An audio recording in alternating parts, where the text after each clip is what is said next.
Today we're going to be continuing our UglyTruck refresh and furthering our quest to make our very first 9-second quarter-mile pass, which I am really pumped about, and it's going to happen this summer. Now, if you're unfamiliar with what UglyTruck is, it's a basic sleeper Silverado, except underneath the hood, instead of the standard LS, we have this 496 cubic inch, 8.1 liter big block Chevy that's been turbocharged. Now, we've run a best quarter mile to date of 1092 at 125 miles an hour, but the one thing that's holding us back is airflow. So, obviously, the heads are off the engine. We are going to be installing quite a few parts today that are going to help this engine breathe better and produce more power, namely aftermarket cylinder heads, aftermarket intake manifold, and a much larger than before turbocharger. So, I'm really pumped about this because the sooner we get this truck done, the sooner we can get the four-wheel drive drag truck out of storage and back in the shop and make more progress on that, because that project's been backburnered for a while and I know you guys are excited to see it. I'm really excited to get it back and get it running, but obviously we've got to get this put back together before we do so. So, I'm going to stop talking and get to work.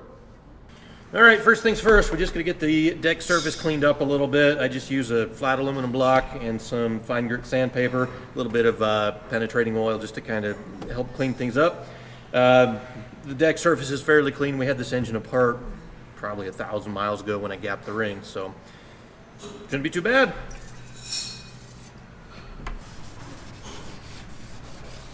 Mainly just want to get any oil and old thread sealing off the deck surface before we start sanding.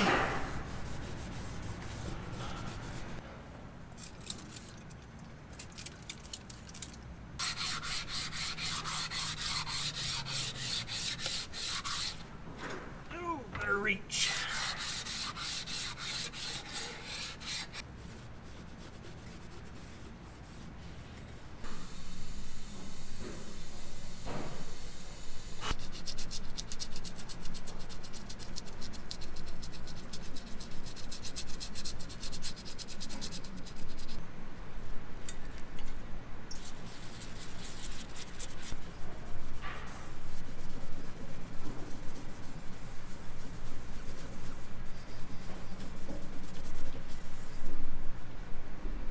All right, so one of the side effects of putting aluminum heads on an engine is that it's going to weigh less, which technically a lighter weight engine can go faster because there's less weight to move. That's not the main reason, but I am kind of curious how much less it's going to weigh. I thought that would be a handle. So let's find out.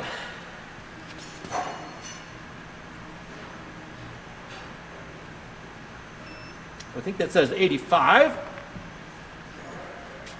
This is a lot easier. And the aluminum head says 41. That's less than half. Now, as I'm sitting here wrapping up this edit, I started to get a little bit hungry, so I figured this would be the perfect opportunity to tell you guys about the sponsor of today's video, which is Factor. Now, I've been using Factor for quite a while now, and they're great because they deliver fresh, never frozen meals straight to your door. I keep a bunch of Factor meals in the fridge at work because they're super easy to prepare for lunch. They only take 2 minutes. I save time because I don't have to go to the drive-thru, and quite frankly, they're a lot better for you than drive-thru food. But I've also been keeping a couple of Factor meals here at the house for whenever I need a nutritious meal in a hurry, and I don't feel like cooking because, well, right now, it's 11:40 at night. Every meal from Factor arrives fresh, never frozen, and they are restaurant quality, chef crafted, and dietitian approved. It's so easy to get into the habit of ordering takeout for dinner, but Factor saves you the trip, it's much less expensive, and it tastes a whole lot better as well.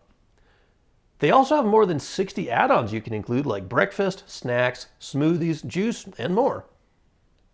The best part about signing up for Factor is that they're flexible. You can choose anywhere from 4 to 18 meals per week, or you can pause or reschedule your deliveries anytime.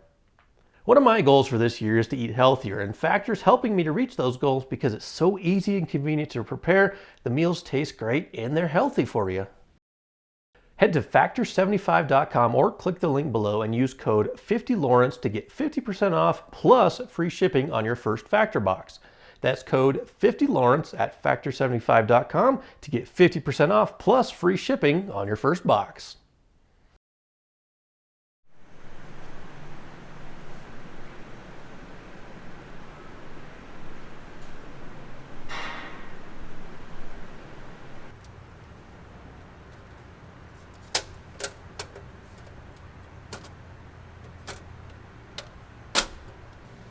This is so much easier than working with those aluminum or the iron heads.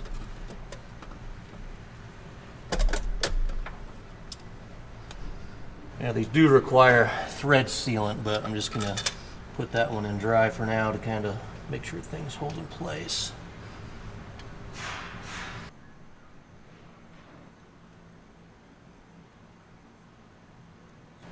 So these are ARP head bolts, a little sealant on that end, and a little bit of ultra torque on this end.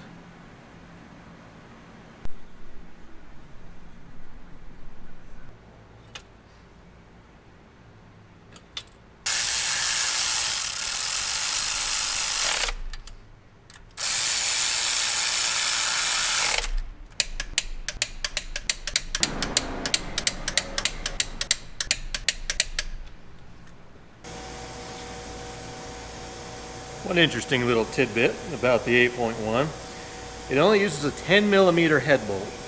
Now, that's definitely on the small side. I think an LS uses, 11. I'll have to fact check that. My 535, we oversized that to use 1/2 inch head bolts, or studs rather. But the one difference between, say, an LS and the big block is from the factory, this has basically 6 bolts per cylinder. So even though it has a smaller fastener, the clamping load of all total 18 fasteners is probably quite a bit more. Because all the boost that we've run through this never had any sort of head gasket issues, even on stock bolts, stock heads, stock gaskets. Version 2, which was MLS head gaskets with stock bolts, and version 3 now, MLS head gaskets, aluminum heads, and ARP bolts.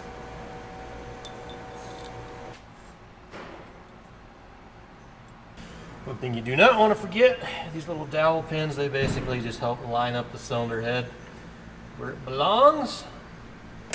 Helps hold your head gasket in place too. But mainly they're just for alignment.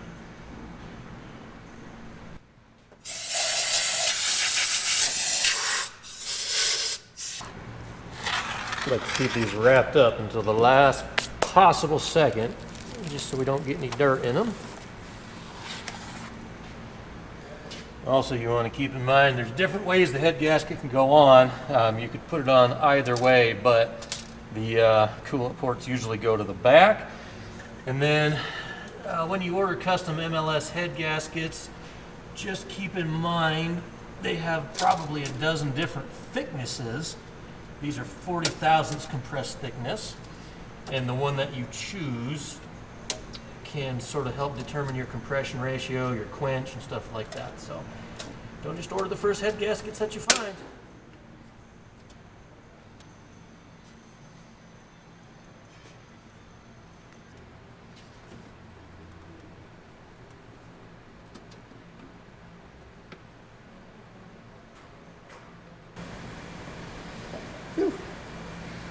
Kind of cozy once you get in here.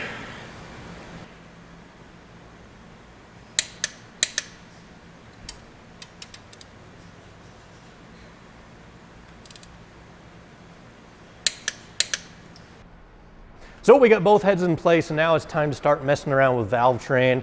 Some of what we had is going to be able to be reused, some of what we had is going to get replaced, and some cannot be reused.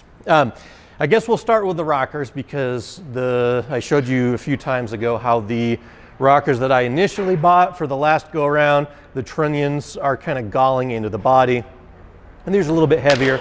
So I'm replacing them with these guys here. This is, I believe it's the Magnum line by Comp. They're made from chromoly. They have holes in them, so they're a little bit lighter. They're still very, very strong. And these will hold up to a spring rate that's way above what we have now, but super, super nice setup. They're like another 500 bucks or so. But hey, it's part of putting these things together. You need parts that are going to work for your application in those. We're not going to cut it. We are going to have to get the welder out, and it's of course not a project with me unless we get the welder out at least once, but here's what's going on. A pushrod engine, or not all of them, but the big block Chevy, for example, uses a pushrod guide plate, this guy here, to make sure that the valve tip lines up with the tip of the rocker. These are just straight out of the box, as you can see, and I have the first cylinder mocked up, and on the exhaust valve, it's pretty decent. It's actually close to centered, and the angle kind of throws it off.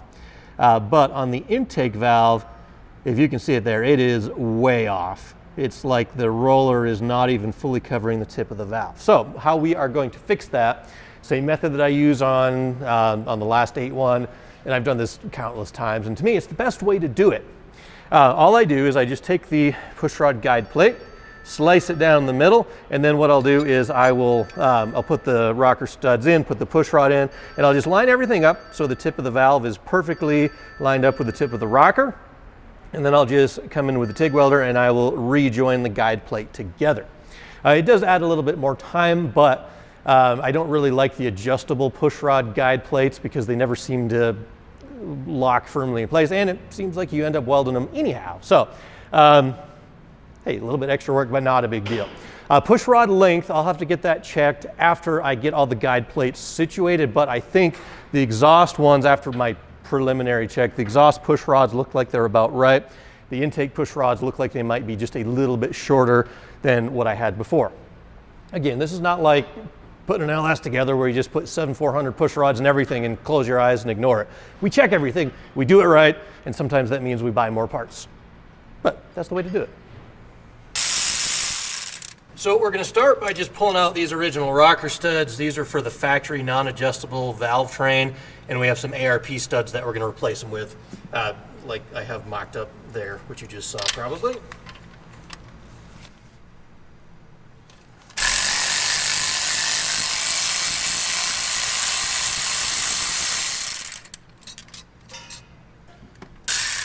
Oh, and for what it's worth, I did actually try a couple of the ones that I welded up for the iron heads just to see if they'd fit, and they really weren't even close, so I'll just start from scratch. I could probably mix and match and maybe find some that work, but this will be quicker and better.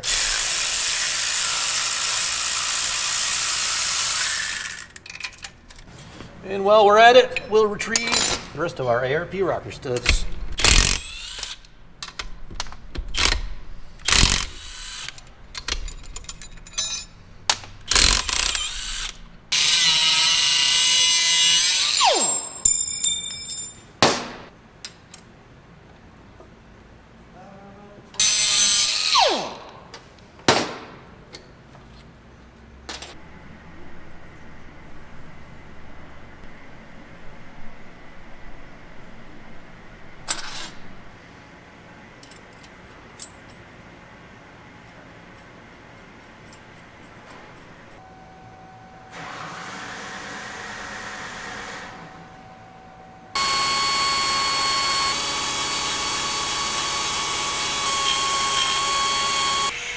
Okay, so quick detour, we got the head back off. I just had to do a little bit of clearancing on the intake pushrod guide area, just because the push rods that I'm running are quite a bit larger than the original ones, so they would just barely rub the edge, so not a big deal. Got the aluminum carbide burr out, clearanced them up, put them in the parts washer, cleaned them. Now they're gonna go back on and we can get back to setting the pushrod guide plates.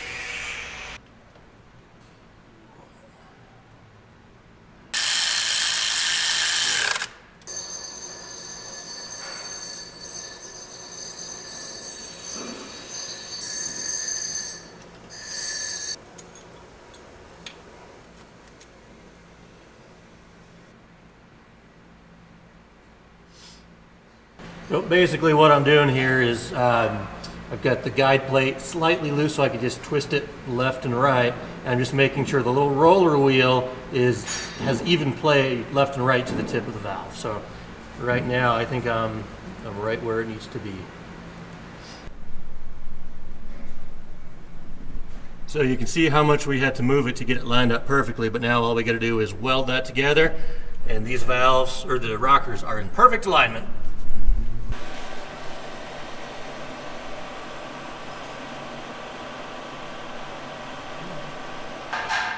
Now, I do always love TIG welding everything, but there's actually a really good reason why we're going to TIG weld this. Just because a MIG welder makes so much splatter, we can get stuff on the valves, the springs, stuff that we don't want to. So a TIG welder, it'll make a much cleaner weld, but no collateral damage also.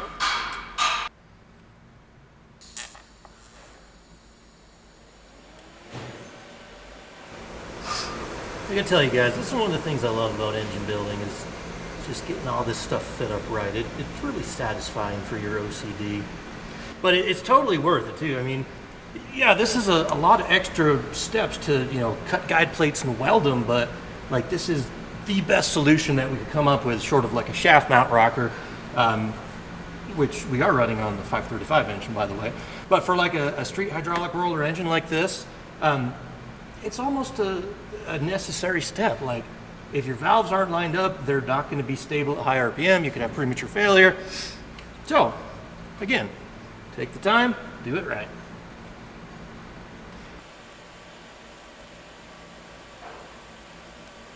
All right, so it was a bit of a stretch getting the back ones, but we have all 4 of the push rod guide plates accurately set, welded together, and I even stamped them so I know which cylinder they belong to.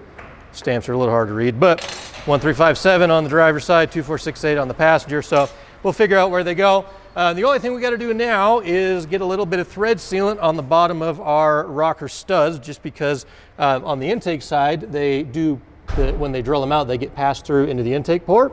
Not a big deal. That's just kind of, again, standard big block and small block stuff. So thread sealant, torque them down, and then we'll get the rockers on and just verify the push rod length on the intake side, because I think it'll be a little bit off, but I'll show you that in a second.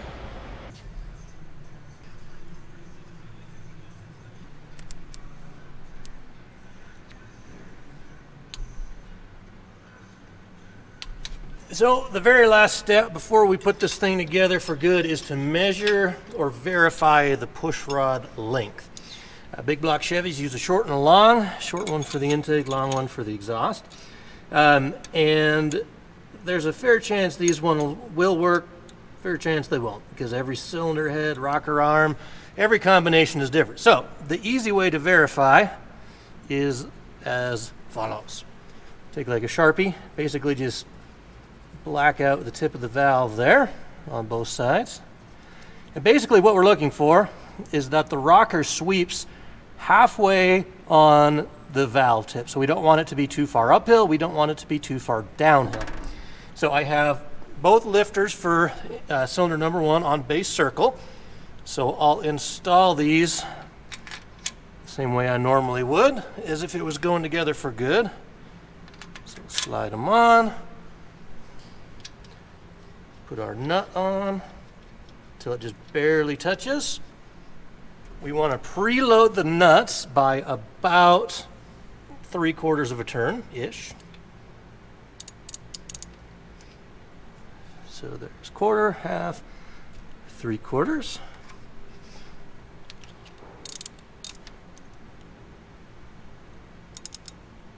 So 1/4, half, 3/4, moving the wires.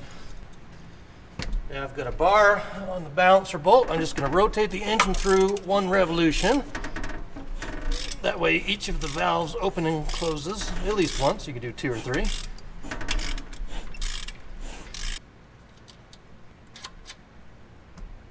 I hope you guys can see that on the camera, but it wears away the Sharpie where the tip of the roller moves. That one is like dead nuts right in the center, so that's good.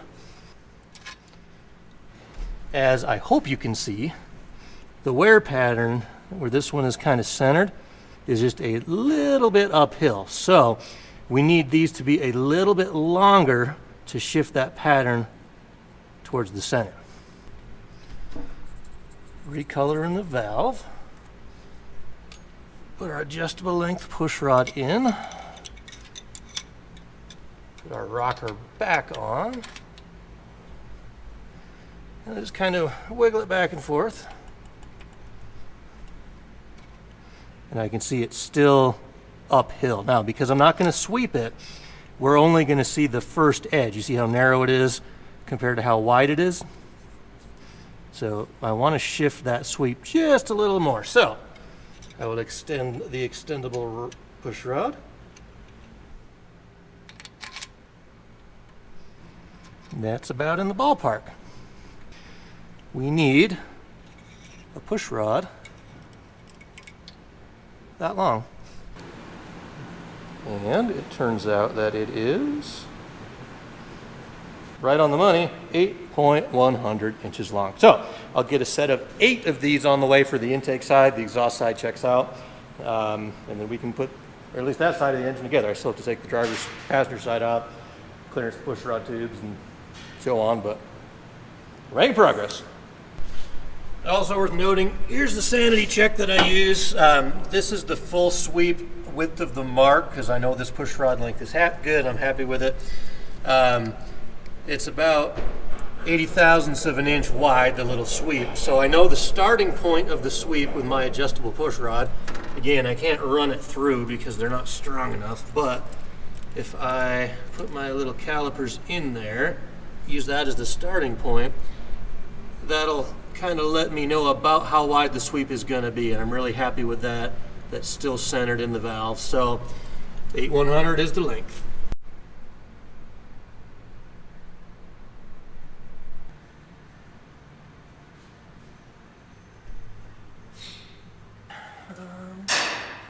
Get these tabs on this side.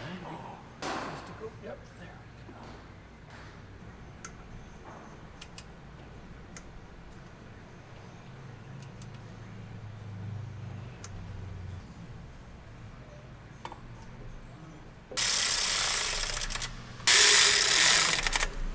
All right, it's Friday morning and we just received our new push rods in the correct length so we can get the valve train finished up. We can then get our valve covers on. I do have to run a spacer with the aftermarket valve train on the 8.1 just because the valve covers are so thin. There's not much room underneath there. But this is how we ran it before, so not a big deal. We already had all the parts. Yesterday we made pretty good progress getting the engine bay kind of wrapped up. I have the accessory drive pretty much ready to go. I did leave the alternator off just to have a little bit more access to get the valve train in. But I'm really digging how this intake and top end look from Radar. It gives it a whole new look. I did like everything blacked out before, but this time I'm digging the brighter aluminum. And then we're gonna have the compressor cover before I had powder coated black. This one I'm gonna leave aluminum just so it kind of spices things up a little bit. So let's get that valve train wrapped up.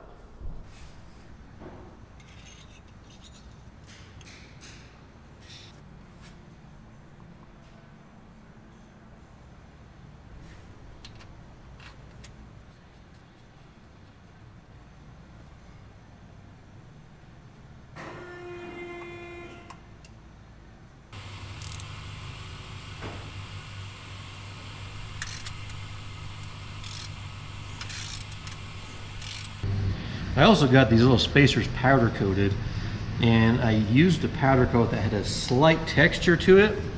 Did some weird stuff with the gasket, like it almost, on this side I sanded it smooth, but it almost like indented into the powder coat, which I don't powder coat a lot of parts, so I haven't seen it much, but it was kind of weird. So we sanded most of it smooth.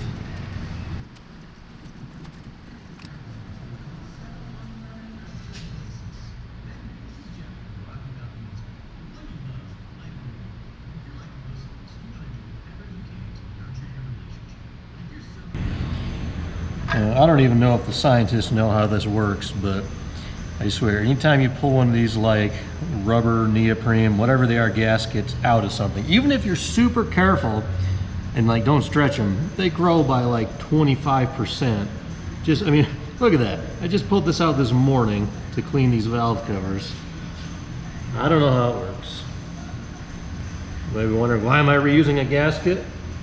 Well, because it's got less than 1,000 miles on it. That's why. The more important question you should be asking is, LT, why did you only put 1,000 miles on your truck over the last 2 years? That's an excellent question.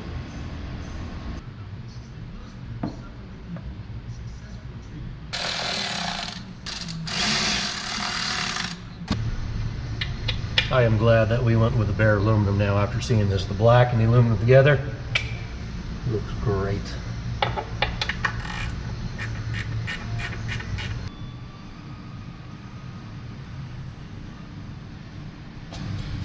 These are just modified stock 8.1 rails. I welded a -10, sorry, no, a -8 AN onto each.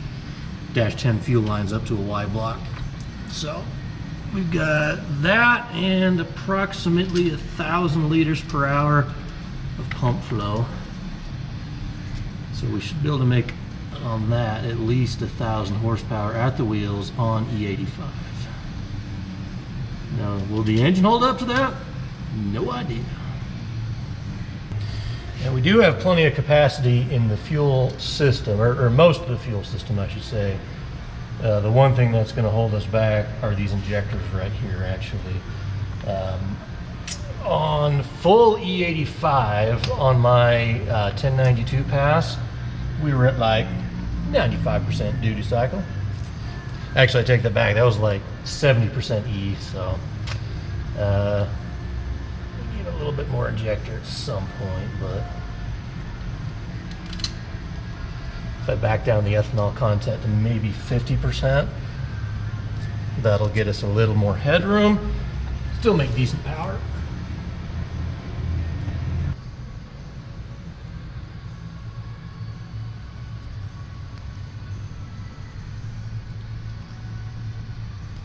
I'm not sure if I've ever told you guys this, but the UglyTruck almost didn't exist, or at least it almost didn't exist in the form that we know it today. When I first started the project back in the winter of 2020, before COVID hit and the world went crazy, I bought this truck to kick off my YouTube channel, and I was trying to figure out a unique and sort of odd power plant that I could put under the hood. Now, obviously, you know what we wound up with. This is the 8.1 big block, the same one that I swapped in, the short block anyway, in the spring of 2020. But my other choices, I'm kind of glad I didn't go with them, but I still want to use those other engines at some point. My number 2 contender was a inline 5-cylinder from like the Chevy Colorado, mid 2000s. And I only wanted to choose that one because they're such a unique sounding engine. 5 and 10 cylinder engines, in my opinion, sound awesome. I was also going to do the Atlas 4200 inline 6. That was actually the number 1 contender, but at the last minute I decided to go with big block, and I'm really, really glad we did. Nothing against the Ameribera, as they call it, the 4200 i6, and I'm probably still going to use that in some project at some point, but a big heavy truck like this needs a big, powerful, torquey engine, and that's exactly what we have. We've got 8.1 liters, 496 cubic inches. On a stock engine, this thing made 800 and, actually, I forget the numbers, but this is the crown that I got from the dyno day back when I lived in Utah, and I wrote it on the inside. 817 horsepower, 1,140 pounds of torque on 17 pounds of boost on E85. That was September of 2022. I haven't actually had it on the dyno since then. Don't fall down. Oh, check out Snell Fabrication, by the way. He made a pretty cool crown. I haven't had it on the dyno since then, and now with better flowing heads, bigger turbo, better intake, I am convinced that we're going to be sneaking up on that magic 1,000 horsepower number, and we are going to run a 9-second quarter-mile pass this summer. Thank you guys for watching. Come back soon.